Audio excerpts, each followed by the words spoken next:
கள்வனின் காதலி. அத்தியாயம் 2. அண்ணனும் தங்கையும்.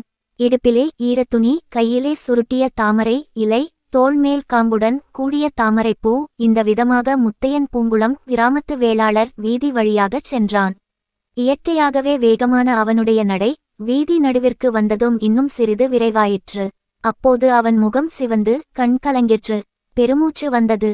நேரே எதிர்ப்புறமே பார்த்து கொண்டு சென்றவன் சட்டென்று இடதுபுறம் நோக்கினான். ஏதோ அவனால் தடுக்க முடியாத ஒரு காந்தசக்தி அவனுடைய கண்களை அப்படி வலிந்து இழுத்ததாகவே தோன்றியது.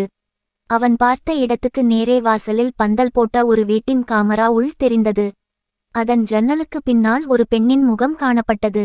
அந்த முகத்தின் கருவிழிகளில் ததும்பி நின்ற ஜலத்துளியை ஊடுருவிக் கொண்டு ஒரு பார்வை கார்காலத்து மின்னலை போல் கிளம்பி வந்தது. அதன் வேகத்தை சகிக்க முடியாமல் முத்தையன் உடனே தன் கண்களை திரும்பிக் கொண்டான். முன்னைவிட விரைவாக நடந்து சென்று வீதியின் கோடியிலிருந்த தன் வீட்டை அடைந்தான். அவன் வீட்டுக்குள் நுழைந்த போது சமையலறை உள்ளிருந்து இனிய பெண் குரலில் பாபநாசம் சிவன் பாடிய குந்தலவராளி கீர்த்தனம் பாடப்படுவது கேட்டது. உன்னை துதிக்க அருள்தா இன்னிசையுடன், உன்னை துதிக்க அருள்தா. பாட்டை கேட்ட முத்தையன் தன்னையறியாமல் உற்சாகத்துடன் தலையை ஆட்டினான். மேற்படி பல்லவியை அடுத்து அனுபல்லவியை தானே பாடத் தொடங்கினான். பொன்னை துதித்து மடப்பூவையரை துதித்து சின்னத்தனமடைந்து சித்தமும் கலங்கிடாமல் உன்னை. முத்தையன் இந்த அனுபல்லவியை பாடிக்கொண்டே ஈரவேஷ்டியை கொடியில் உலர்த்தி கொண்டிருந்தான். அப்போது சமையலறையின் கதவை சற்றே திறந்து கொண்டு ஒரு பெண் நிலைப்படியில் நின்றாள்.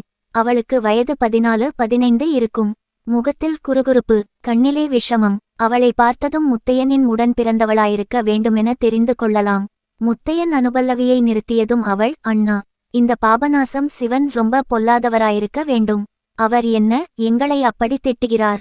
மடப்பூவையர் என்கிறாரே, ஸ்திரீகள் எல்லாருமே மடத்தனமுள்ளவர்களா என்று கேட்டாள். முத்தையன் கலகலவென்று நகைத்தான். இல்லை அபிராமி, அதற்கு அப்படி அர்த்தமில்லை.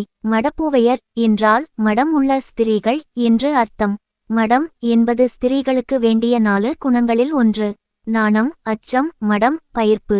அதாவது முக்கியமாக உன்னைப்போல் வாயாடியாயிருக்கக்கூடாது என்றான்.